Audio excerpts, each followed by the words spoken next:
Michael Shnayerson is an American journalist and contributing editor to Vanity Fair magazine.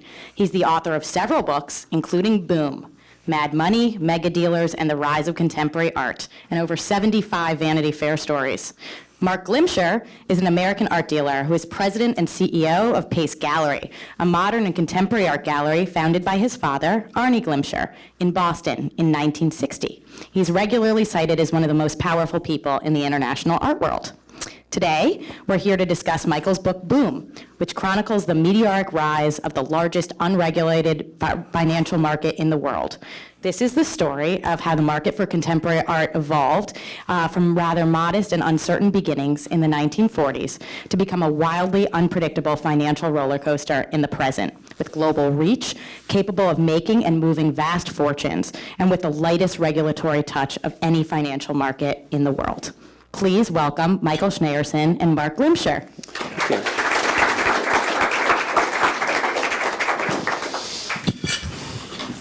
Okay, so Michael, let's just start with a little bit of an overview. You've written about a lot of subjects. You've written about GM, you've written about Harry Belafonte, and about Governor Cuomo. How did you decide? Because I think a lot of people think maybe he's an art writer. You're a writer of a myriad of topics. How did you decide this was going to be your topic? And specifically, how did you decide that the focus should be the dealers?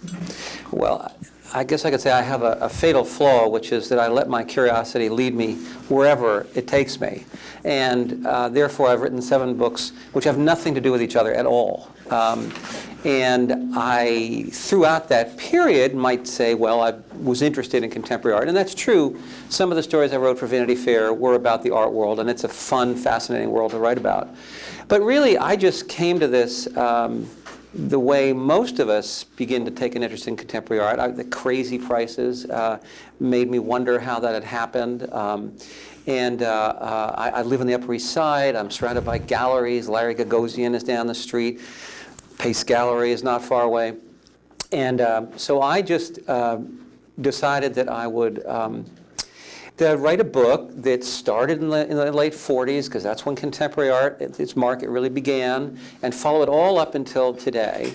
And I got about 3 months into that and realized it was a complete mistake. I couldn't do it. I couldn't cover everybody, the collectors and the curators and the artists themselves and the dealers.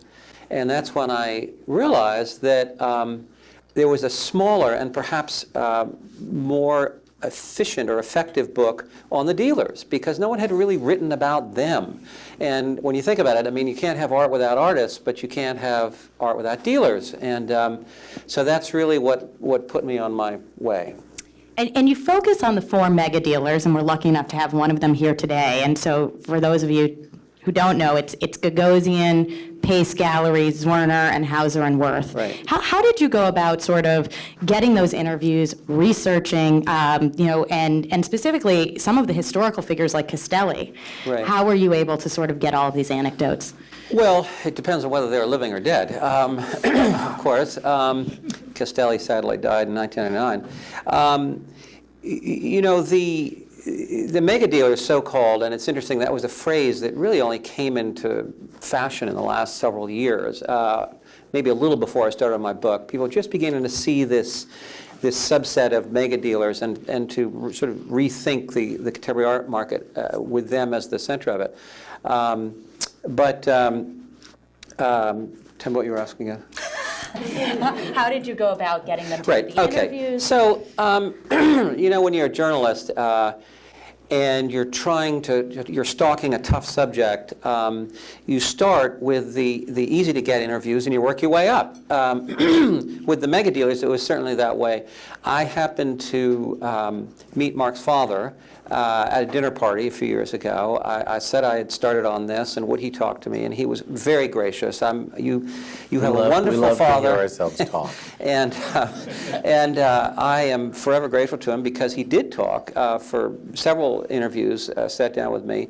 And I was then able to shamelessly go to the next 10 dealers and say, well, I've talked to Arnie, and, and that led me up the food chain until I got to the most reluctant, I would say, two of the whole lot of them, and that was David Zwirner and Larry Gagosian. Gagosian is sort of famous or notorious for rarely being interviewed. And I knew I'd have to get absolutely everyone else in order to get him. So I found Ewan Hausenworth pretty open, pretty willing to talk. As I say, Marc's father was. David Zwirner is a guy who just doesn't like giving interviews. It's not like he's trying to make a mystique of himself. He just is sort of uncomfortable. But he finally talked. And with that, I could go to Larry and say, look, I'm nearly through the research. I'm ready to start writing. You're the one guy who hasn't talked to me. And so he had me come to his office, and he just asked me about myself for a while. It wasn't an interview. And at the end of that, he said, you could probably do this without me, right? And I said, yeah, I could, and I will. I mean, I'd rather have your voice, but I can if I need to. And with that, he said, okay. And Marc, were you receptive to this project? I mean, how do you feel about sort of your history? How do you feel about the way that, Michael's here, but how do you feel about the way that he wrote about you? Were you surprised by anything? What did that feel like to see your story? We love the book. The book tells a story that doesn't get told very often. Yeah.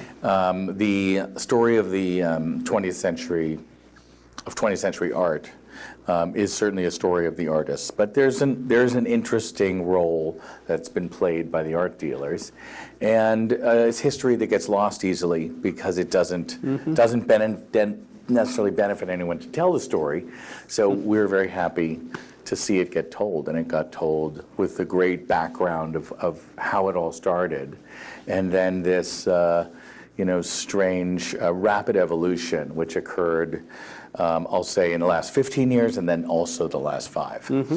Got documented pretty well, and we have a rapidly evolving, changing story, which went from being significant to a tiny group of people to being significant to a fairly enormous group of people. And so it's an interesting topic, to see when a super elite, subset of culture explodes. Yeah. Well, you mentioned before the earlier history, and I loved the whole story. I loved it from the beginning, which is really the post-war days, late 40s. Until now, different aspects of it. But in some ways, maybe I love the most the beginnings of it, because, that's when you have this small coterie of very humble artists and dealers down in Greenwich Village just hanging out, no expectation that they'll sell paintings for more than $1,000. I can't even imagine that.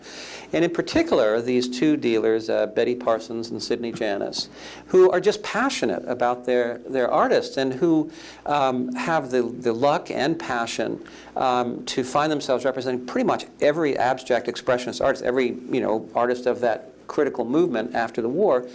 And then it takes you to Castelli, and we could spend an hour just talking about Leo, because he's so important to this whole story. And then he becomes, there's sort of a hinge between Leo and Larry, if you will. And that's the point at which the whole story takes another decisive turn. So, I loved learning about Leo. There is one good biography of him, but rather surprisingly little overall. And loved seeing how much passion he brought to this process. One quick little anecdote, he loved sitting in his office with this red velvet rope across the way, and if you were a collector that he respected, he would let you in through the red velvet rope. If not, you just had to sort of hope that he would next time. And I interviewed a collector named Don Marin, who sadly just died a few weeks ago, who when he was young, had the great excitement of getting let in past the velvet rope, but he realized he hadn't gotten all the way, because even though there were great new paintings on the walls by, Lichtenstein and Rothko and Stella, Castelli wasn't necessarily going to sell him those paintings. And he would say, oh, can I buy that one? He would say, well, maybe, maybe. So, you know, the passion that Castelli brought to this, the high priority of trying to get this work placed in the right collection. So it wasn't merely sold, but sold well. All of that was part of what fascinated me. Wow, and now you get to live that legacy, Marc, so that's exciting, and place the right things in the right hands. Michael, so I think for both of you, we're in Chelsea. Chelsea to me is clearly defined by sort of Google and also obviously the gallery. So I was hoping, Michael, that first you can sort of give us... We were here first. You were here first. You can give us yes, you had a whole chapter, The Curious Charm of Chelsea, so... That's right. Well, maybe this will now come as no surprise, but really Larry Gagosian is the great pioneer of Chelsea. He came to New York from California, having nothing, knowing nobody, just having this drive to succeed. He met Leo. Leo, to everyone's surprise, loved Larry, even though Larry was this bumptious, you know, aggressive trader, really. And Leo was this elegant dealer with primary artists, which is to say, fresh artists with fresh work. Nevertheless, he admired Larry for his chutzpah. And sort of put Larry on to different artists. Larry is the one who, if not discovered Basquiat, certainly promoted him hard from early on. That helped just shake up the whole 80s art market. And in the middle of that, Larry finally decided to get his own gallery, not just sort of be on the streets doing deals, as it were. And he took a space on West 23rd Street. And everyone, including Leo, said, "What are you doing? You know, there's nobody over there here. This is not an art district." And he just felt it would become that, and it did. Wow. And so, Marc, your vision of Chelsea, I think it's so interesting. You just opened a beautiful, is it 70,000 square feet? Yes. 540 West 25th Street, and it's unbelievable. You also are sort of going into sort of some of these more multidisciplinary things like Pace Live on the 7th floor. What has your history been like in Chelsea? What does Chelsea mean to you, and what does it mean to you now with opening sort of this new space, with all of these sort of new branches that you're looking at? I would say, I would differ a little. I would say Chelsea was, that Dia really came to Chelsea very early and before the dealers, and maybe Matthew Marks gets right. a little more credit in discovering this area. But what happened? What's interesting is that obviously the art market was based in 57th Street and on the Upper East Side. And what happens with the art market is it makes change in a neighborhood, and then retail would come in and price it out. There was no way for us to compete with the retail on Madison Avenue. Moved to 57th Street. Then there was Soho, and the artists were in Soho, and we all had galleries in Soho. Retail came, priced us out. We went to Chelsea. So the interesting new evolution, which is one of many, of course, is that retail is now so sad and depressed and limping along barely, and so they are not going to be taking us out of Chelsea. And Chelsea has developed in a very different way than these post-art experience neighborhoods. And so we see Chelsea as kind of an experiment in this phase now, as a kind of experiential neighborhood. And as a result, also a very residential neighborhood that was not going to be. But how it evolves now is a little up in the air. But I think that it's certainly not going to be retail for the first time. So we're interested to see what happens in Chelsea, and we have made a big investment in that. And back in Leo's day, and I remember as a little kid going and seeing that velvet rope too. It was about, beg me, right? It was about even, to let me come in, let me have something to do with it. And before that, it was about an avant-garde that no one cared about. And an avant-garde turns into an elite. And what does an elite turn into? Well, I believe an elite can win, an avant-garde can win. And it's very, very hard for that elite avant-garde to then accept that a wider public is there to embrace what they're doing. And the best way to tell this story is when I was a kid, I used to sit in front of the Pollock at the Museum of Modern Art. And everyone around me would be pointing like, ha, ha, ha, I could do that, right? And the art world hated that, okay? Now, there's a line of 1,000 people waiting to see the Pollock at the Museum of Modern Art and take their picture in front of it and say that they saw it.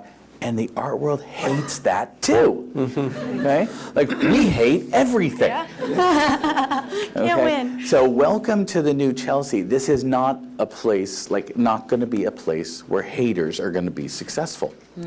This is a place, we opened in September, we've had 70,000 people come to the gallery already. And this is a free, open to the public experience, but it is key that this is about embracing a group. It's the opposite of what Leo was trying to do. It's the opposite of what my father or Larry were trying to do, because the value assessment of art was those few people. The value assessment of art is now coming from everywhere. Okay, that's how, voices, underrepresented voices now in the art world are extremely represented. The market responded to it. African American artists, Latin American artists, women artists, all underrepresented. This is all about a new methodology for assessing the value of art. And that is key, in this evolution. And that's key to how do we treat Chelsea? Do we treat this still as a private club? Or do we treat this as something to engage the creative community? Which was a tiny thing, but is now an enormous thing. I interviewed Marc's father actually at the 92nd Street Y a few months ago, and it was a fascinating, fun interview. And one of the things I remember him saying to me, he sort of bristled at something. I can't remember what it was he bristled at, but what he said finally was, well, I am an elite. I feel very strongly that art is an elitist's passion. And what he then didn't quite say, but clearly meant to say, was artists like Jeff Koons are not what he regards as the highest art. And so it's interesting that that's part of his sense of... Wait a minute. We love Jeff Koons. I think... elitism is when it refers to the idea of excellence, and a lot of people from the last couple generations, there's an attachment to that. Like, aren't we still trying to discern? Don't we still believe in discernment? Yes, which is what your father was saying. And how can we, how does discernment work when the group is thousands or tens of thousands of people, and people on Instagram having valuable and influential positions, and people walking through your door, and artists from all over the world? How does that discernment work? It was really different when 10 people were making those decisions. And yet, my father is right. We still want to try and, as some kind of group, reach an understanding of this is truly great, and this is truly, ordinary. I should maybe add that I didn't try to answer those questions in my book at all. Since I really am an amateur, there was no way that I could declare to the reader who was a good artist and who was not. I say nothing negative about Jeff Koons, for instance, in the book.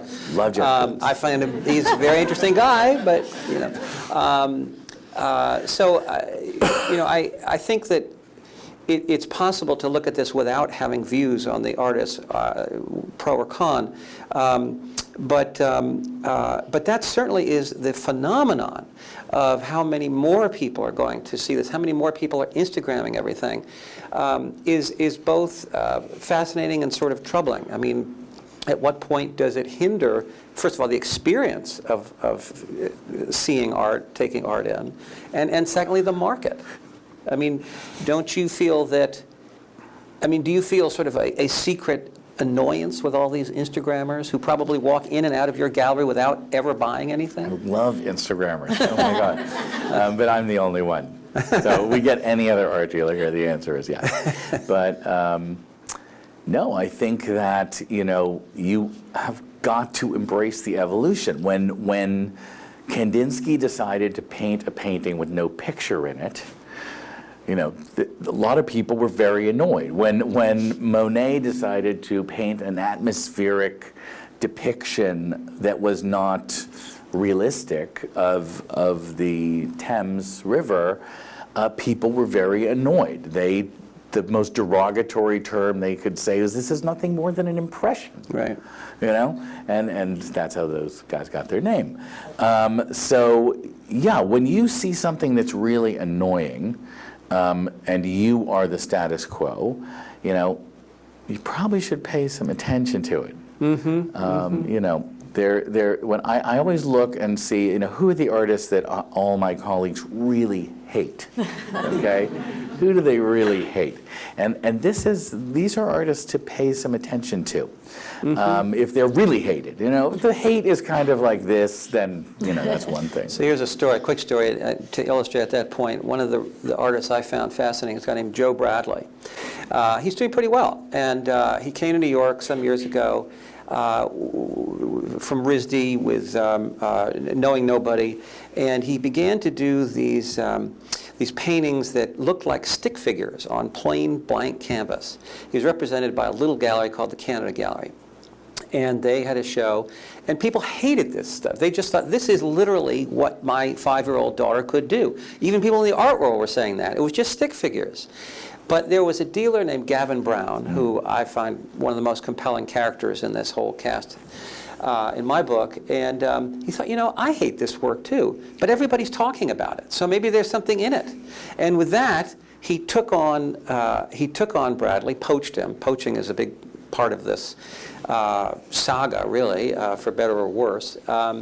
Although it's worth pointing out that no artist, you know, leaves one gallery at gunpoint. I mean, they go of their own volition.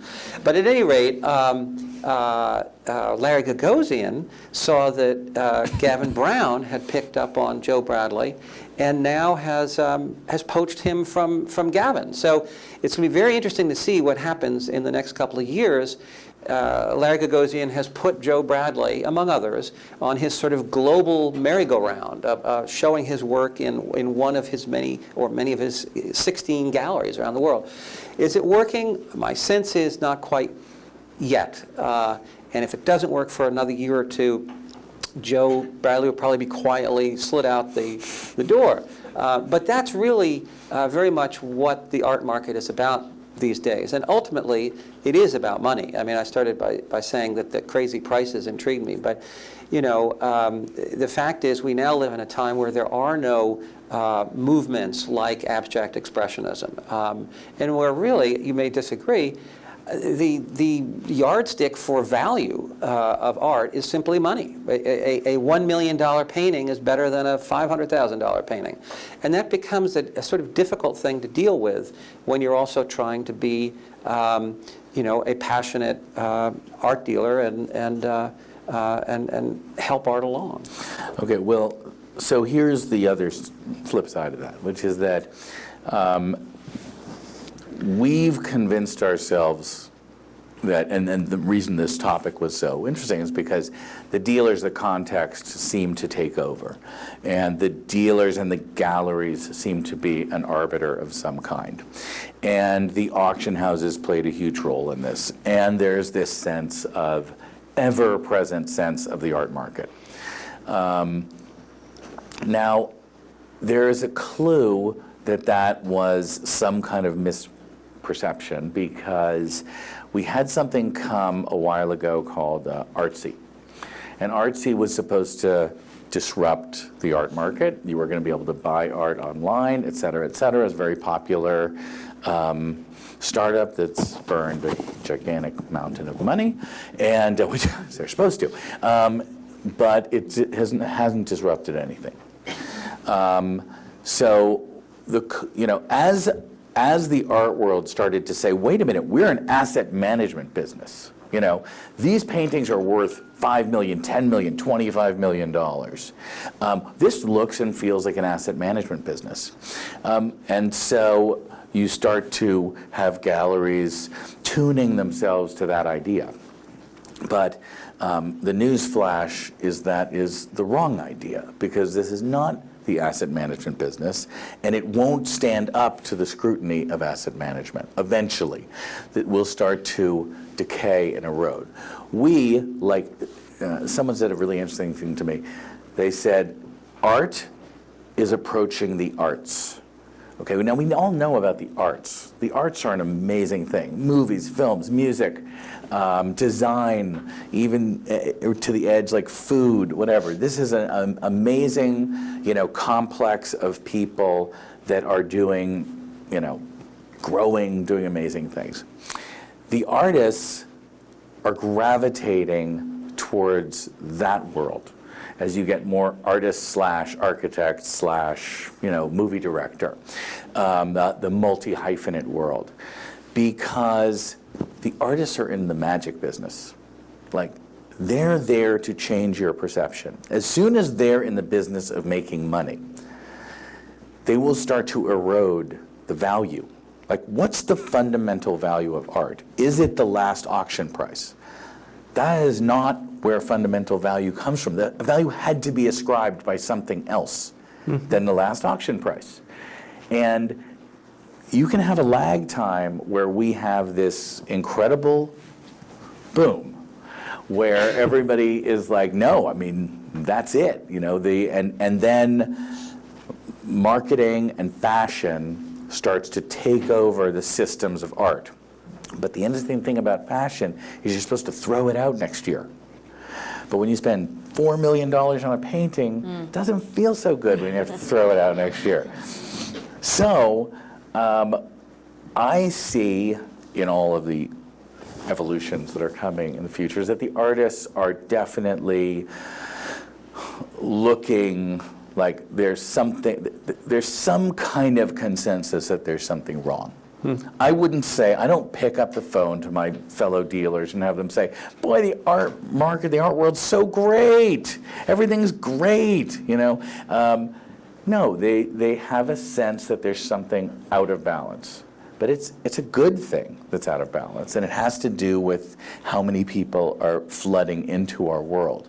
Well, that's part of it. I disagree in part with what you're saying, Mark, because I think inevitably art has become an asset, whether we like it or not. There are an awful lot of people out there buying art with the expectation that they'll be able to sell it next year and flip it and make money at auction. And that, that's a reality that we can't help, and it is sort of destructive. I mean, one of the many things that goes along with that is this overabundance of art fairs. You have to, as a dealer, participate in all these art fairs, as much as 20 a year, because for one thing, your artists will be annoyed at you if you don't. They want you out there on the road selling their work, and so that's sort of problematic.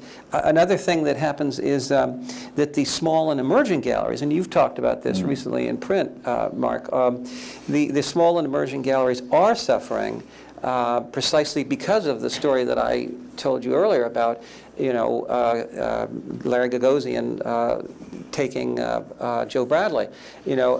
Artists are being taken up, and so they, at any rate, it becomes more and more of a struggle for these small and emerging galleries because the next great artist they have is going to be picked up by Gavin Brown or Larry Gagosian. It is problematic. I mean, it is, but that's okay. I mean, there's always problems in any creative pursuit. The problems help, I should say, I don't think there's anything wrong with any of this. There's certainly nothing wrong and nothing new about art appreciating in value. That is about a 300-year-old story. It's not that old a story. because it was really only in the 17th century in Holland when the idea of an artwork is something you could take off the wall, sell to someone else, and they put it on their wall. That was a new idea. If you think about art for the vast amount of time before that, it's a lot closer to the Sistine Chapel. It's experiential art. Whether it was to be experienced in a palace, there were no such things as museums, in a church, it was a place to express some kind of power, tell some kind of story, but it was to be consumed by a large group of viewers or some targeted audience of viewers. It was not a commodity.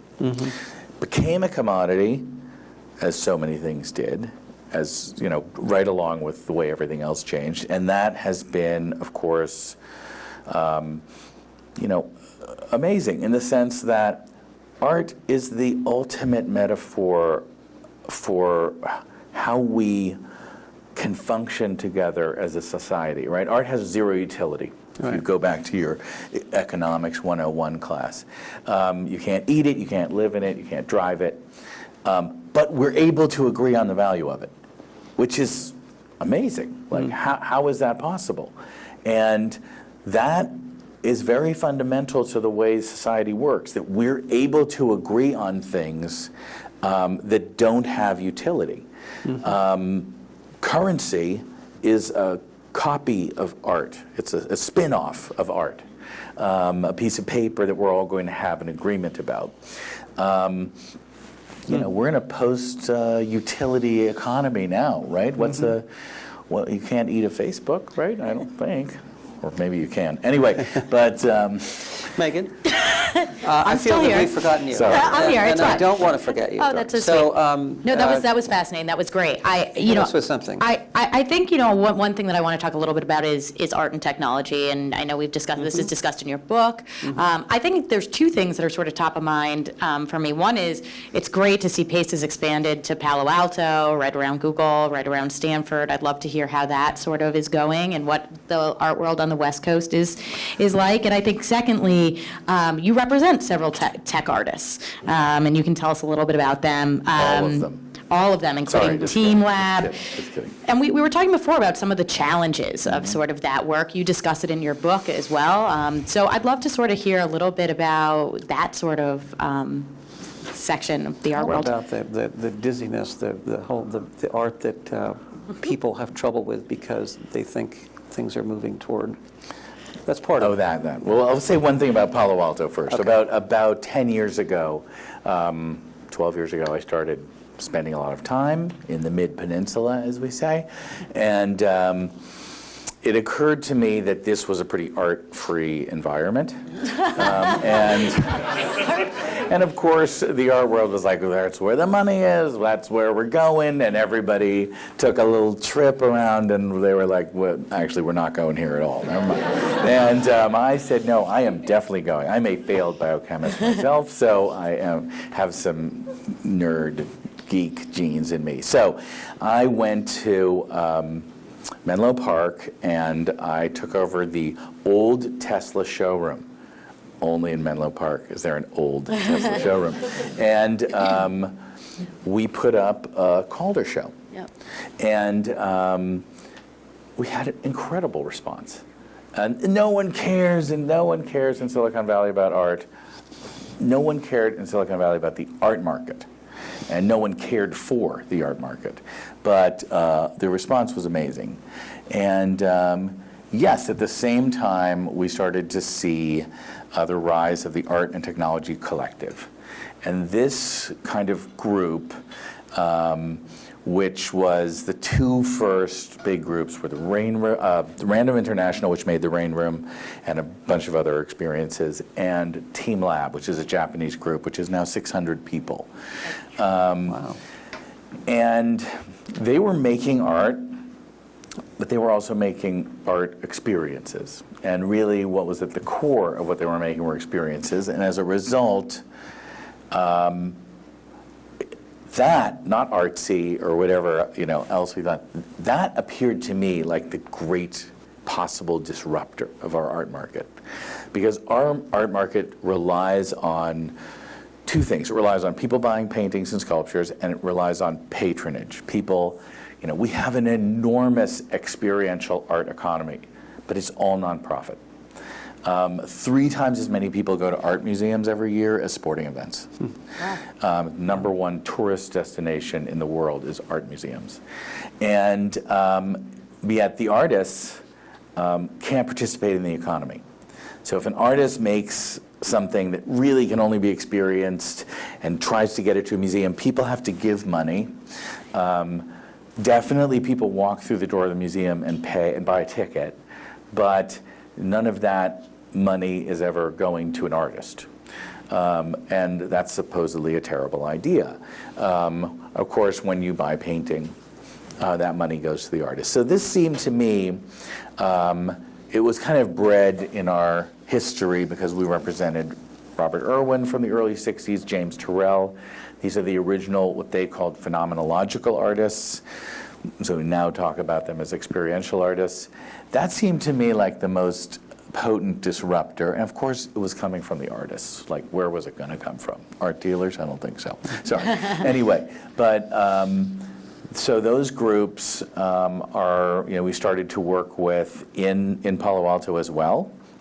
And then eventually kind of all over the world. We did open a team lab experience in that Tesla showroom, which 250,000 people came to over 10 months. Then in Beijing, we had 500,000 people in 5 months. Team Lab in Tokyo last year became the #1 biggest single artist museum in the world, welcoming 2.4 million people. Just exceeded the Van Gogh Museum by 200,000 people. So something's going on, but it does require adaptation from the dealers. For sure. Yeah. Michael, I just want, so you chronicle all of this sort of in your book, all of these different sort of booms and busts. I'm sort of curious what you think will be ultimately remembered about this period that you chronicle from 1940s to now, and where you sort of think we are on that spectrum in terms of, are we in a boom economy? Are we in a bust economy? What's happening? How do these what did you learn about these cycles? For better or worse, money does sort of determine them, the plenitude of it and the absence of it. The art market through the 60s did very well, 70s, bad times, 80s, roared up again, 90s, very bad times. And ever since then, we've gone generally, with the exception of 2008, pretty much in an upward direction. And one reason is the sheer increase in the number of billionaires. I mean, it sounds very crass to say so, but in 1987, there were 200 billionaires in the world. Now there are 2,000. And a billionaire can buy a lot of art. And after they've bought their boats and their planes and everything, that's all they have to buy. So they buy a lot of it. That market seems to me strong enough that it's very unlikely we're going to see some crash in the next several years. Although if we do, I'll write a book about it. And I know what my title will be. Bust. Bust. Well, we're on. That could be, 2 books together. We mentioned we're on version 4 of this book, right? What's that? You're on the 4th edition or Yes, 4th it is. printing, and there's going to be a paperback version coming out too? It has done well, and I'm very gratified. It is a book that has found an audience. Almost every day the last 6 or 8 months, someone comes up to me and says, "Oh my God, you're the guy who wrote Boom. I gave it to my mother. I did this and that." The other day I was at a dinner party where the real estate developer Harry Macklowe was there with his new woman, and that's a whole other story. And after I got through hearing that story from her, I turned to my guest on my other side, and she said, though, well, what do you do for a living? Because we just talked about her romance with Harry Macklowe. And I said, well, I'm a writer. I wrote this book called Boom. She said, Harry, it's the Boom Man. And he had been reading it too. So That's happened almost every day, and it's very gratifying. It's very hard, frankly, as a book writer, to hit any kind of groove like that. It is. I mean, 99% of books do no business at all, and they may get some nice reviews, but it's a tough market out there. It's tougher than the art market. Were you worried about finding an audience for it? Because were you like, this is very specific, or did you Yes. also want to open it so that this? I did worry about that. I decided that there were two audiences and that I was going to try to hit them both. And one was people in the art world who might know a lot of these anecdotes and stories and characters, but nevertheless were sort of happy to revisit them because they loved reading about Leo, for instance. Yeah. The other audience was people like me who are actually amateurs and could walk into a museum and know a Pollock from a de Kooning, but not necessarily who a lot of other guys were. And so I thought, wouldn't it be fun to try to reach both audiences? And I think that's what happened. And I'm excited about that. It's been very gratifying. So you mentioned some of these anecdotes. Were there any anecdotes that particularly stood out to you that you were really happy to sort of break, where you were like, this is something that hasn't really been written about, I found something? I'm not sure I discovered one all to myself, but there is one that I will tell you because it's so funny that it really bears repeating at every opportunity. And it's about this guy I mentioned before, Gavin Brown, charming dealer. Well, he can be kind of grouchy, but he's a very effective dealer. And had a gallery downtown for many years, different galleries in downtown area. One day, he comes back from lunch and discovers that his good friend and artist, Urs Fischer, has jackhammered the floor of his gallery. Literally put in a huge pit. And most people would say, what the hell have you done? And not Gavin. He said, right. Of course, it's art, right? It's art. Urs Fischer has made the hole in his gallery. It's art. And then I was asking Gavin about this. I said, so what did you do with the hole? He said, well, we sold it. I said, okay, who did you sell it to? He said, well, Peter Brant. Well, Peter Brant, very famous collector in Connecticut, likes to be, in the avant-garde. I said, but what is Peter Brant going to do with the hole? And he said, well, he'll move it. He'll dig a new hole up in Connecticut. And I said, now that's really crazy. In other words, this guy is going to dig a whole second hole that has no relation to the first hole. He said, yeah, that's right. And I said, how do you rationalize that? He said, I can't rationalize it. He said, this is really crazy, and I think that Urs Fischer is crazy, and I think that Peter Brant is crazy, and I think I'm crazy. But you know what? It's like there's this train, and either you get on the train or you get off the train.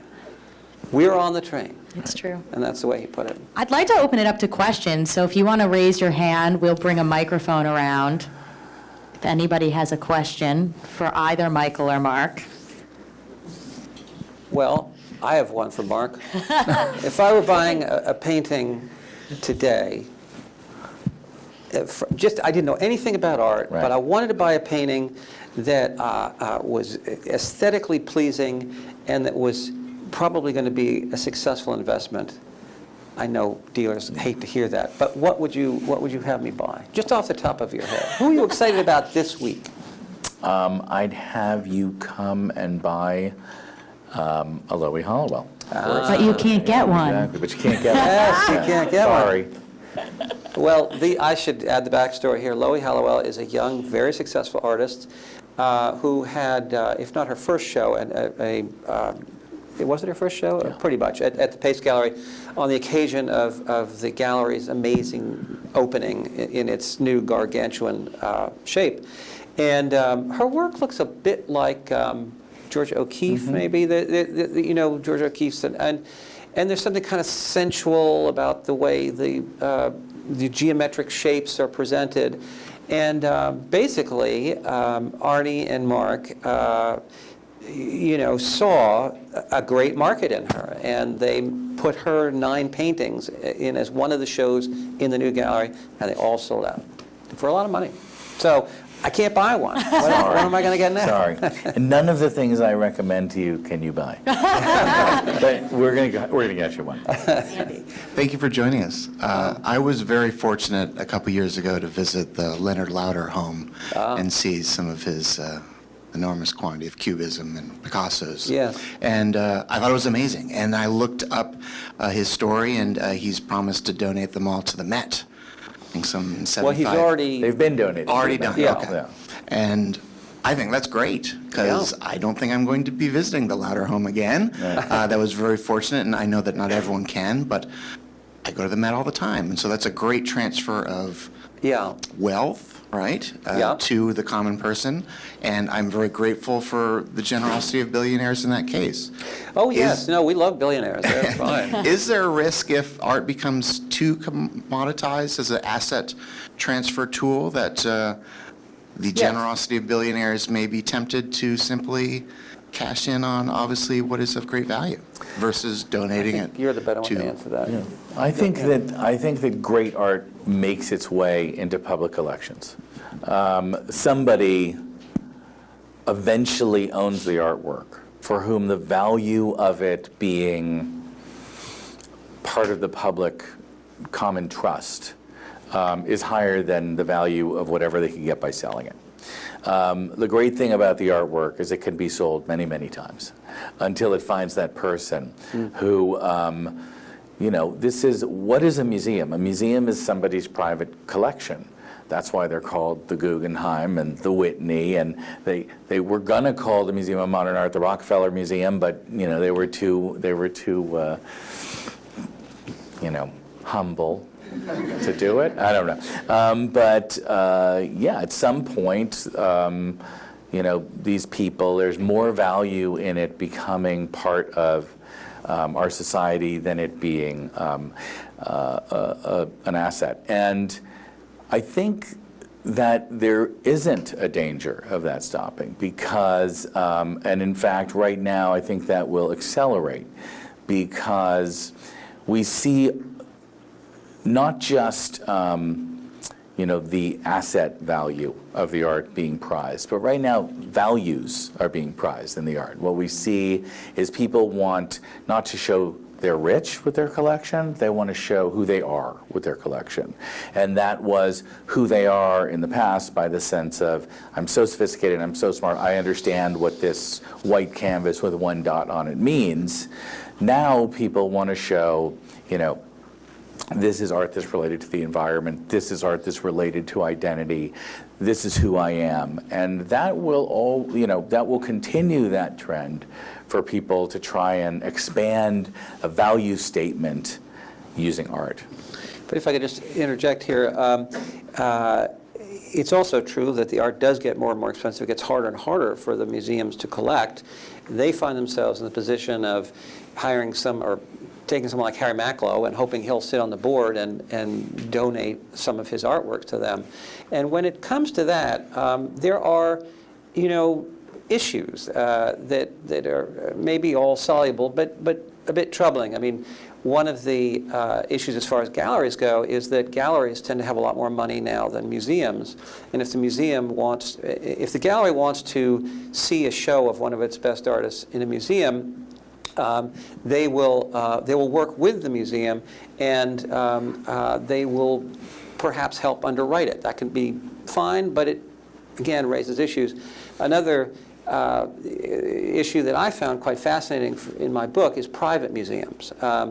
As Marc says, there have been private museums since long before the Guggenheim, but they are endowed with enormous amounts of money from these billionaires. The one that's most interesting these days is Glenstone outside of Washington, D.C. It's just doubled its size. It's now the biggest gallery, private museum in the world, I believe.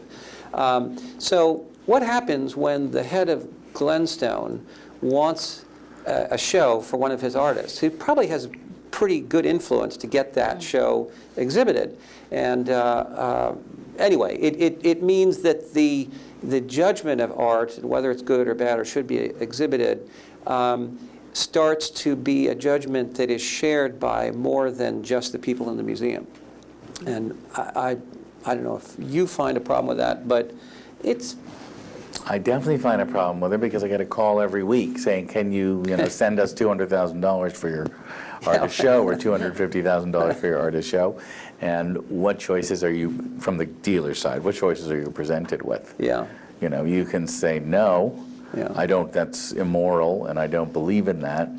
And then they'll say, okay, so then we'll call Larry and have a Joe Bradley show. Yeah, right. Any other questions? Oh, yeah. Hi there. So we touched a little bit about social media, and I just wanted to see your guys' take on, with the rise of social media and news coverage in general, how that's affecting dealers and artists, especially with like general public knowledge, for instance, like the shredded Banksy and the Right. eating the banana thing, and how that like influences the art world. Hey, I think audience is at the root of everything. Like, artists do not make art for themselves. They are trying to make someone else feel what they felt in the studio, or feel something. So that, as the audience grows, my belief is all this change is mediated by that. So the audience, we have 900,000 Instagram followers, but we have 1,000 clients. So there's 899,000 people who are influencing our artists, who are influencing us, who are influencing critics. They don't buy art. So that is a significant change-making reality. And I think a lot of what's happening in the art world today can be traced somewhat to, listen, we're in a picture world. I feel bad for the literary world, okay? We're in a post-reading, no, we're not. We all read the book, we loved it. Post-reading. We're in this, but, what is powerful is, pictures are more powerful than ever. So this is like one of the reasons why art has become so central in the world. I mean, it is the language. The artists have been doing it for a long time, and this is now the language that we are speaking. So huge impact, I would say. More questions? Oh, we got one. Yeah, as a dealer, are you worried that very soon we'll have computer software that can generate both abstract and realistic paintings en masse? So you'll have a very flooded market, and you can't tell what's man-made versus computer-made. Boy, that's a bummer. No, that's okay. In all the arts, there is a phenomenon besides the song or the painting or whatever. It's also the person or the individuated machine that made it. So the maker is part of the value of art. And no matter how crowded the art world is, and it's very crowded right now, the way we identify and understand art is we also understand and identify the maker. So if the maker doesn't become anonymous, if the maker becomes anonymous, the value disappears. And so we're working on an AI, a show made by an AI artist right now, not because I think that it's risen to the level of being an artist, but because it reveals something about the very little bit of the algorithm of creativity.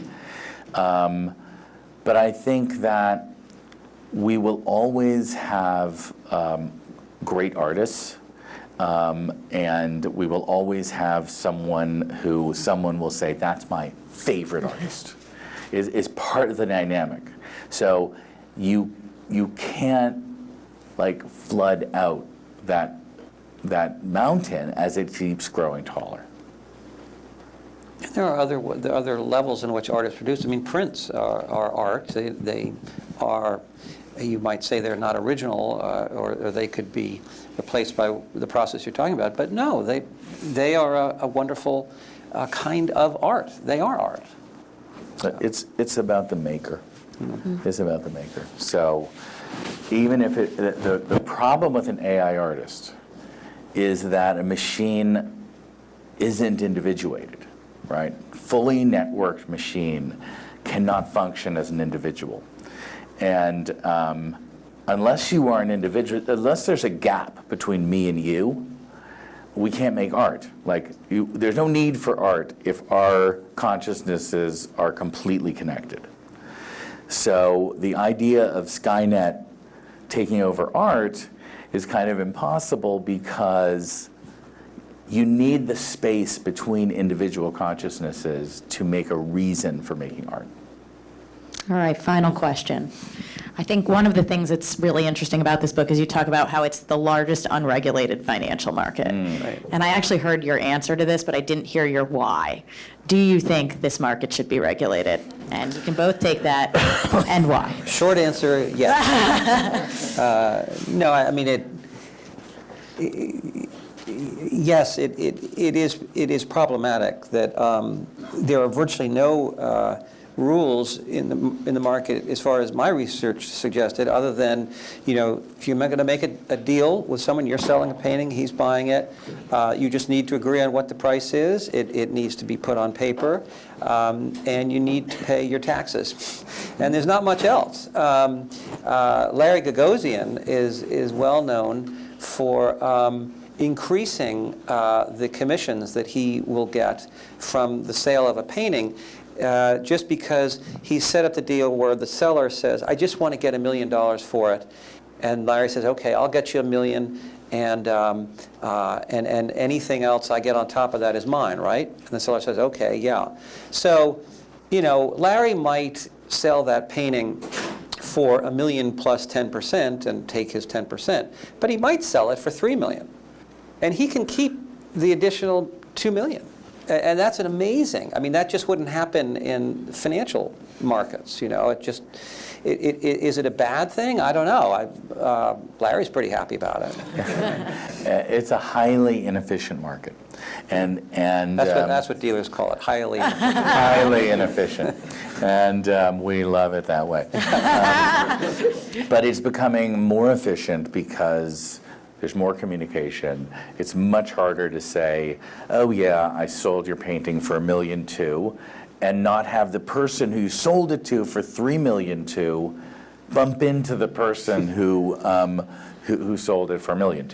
So the system is, we have also auction prices published, which is only quite recently. Yes. No private prices are published. So I say to you, this painting is worth $3 million. Why? Before the auction prices were published, I would say to you there were some auctions, there were some other things that were sold. It's worth $3 million, and it was, as through so much of history, it was all about you deciding whether you could trust me or not. And that system being replaced by a system where trust is not necessary, which is every other system in the world, it's happening a little, but we still have in art this place where, it's all about that, and then people get found out, get stung, the relationship ends, another relationship starts. But it does feel like, it's on the clock, and it doesn't feel like it's going to last forever. Well, just one quick thing, Sotheby's was just sold, and it was public. It keeps going back and forth, public to private, but now it's been sold and is private again. So they don't have to break out their profits, and that touches on all sorts of other things that are auctioned at Sotheby's. The auction market is amazing because if you take your GE stock, and I know you all have a lot of it, and you go to the New York Stock Exchange, they have to take it. They have to sell it. And so the price of GE goes down. If you take your Damien Hirst to Sotheby's, they just say, no thanks. We don't want it. What do you mean? Then take it over to Larry Gagosian. I don't want it. Like, stick it back in your warehouse. So the price of Damien Hirst, we don't know what it is. It has gone down a little bit, but it isn't that kind of marketplace where the negative feedback is much smaller than the positive feedback, where we get it in the newspaper, this sold for $100 million, that sold for $200 million. And so, Did I say it's an inefficient market? It's an inefficient market. Well, thank you so much for being here. This was wonderful, and everybody should go to see the new Pace Gallery in Chelsea and read Michael's book, Boom. It's wonderful, and thank you so much again for being here. Okay. Thank you guys for coming.